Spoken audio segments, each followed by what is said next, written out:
Now, Apy, in addition to your role with M1 Global, you were also Gegard Mousasi's manager, correct? Yes. Right now, Mousasi is no longer with M1, but apparently he never did have a contract with M1. Is that correct? How did that work?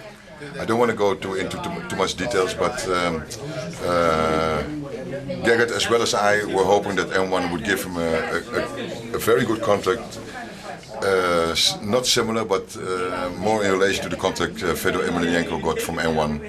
And basically it was done and was requested for by the big boss of M1. It's not Vadim Finkelstein, it's not me, but Mr. Sergei Matvienko. And one way or the other, the contract didn't. The negotiations failed, and M1 couldn't fulfill the wish, and couldn't keep Gegard in as an M1 fighter. And so now Fedor's contract includes, part ownership of M1. So you were looking for the same thing for Mousasi? No, because it wasn't possible. But once again, if M1 could deliver the contract we both provided, and we negotiated, it would have been a very good deal for him. And right now he's pretty much a free agent, but he's still signed for a certain number of fights with Strikeforce, correct? Yes, he's signed for Strikeforce. A couple of fights, he still fights in Dream.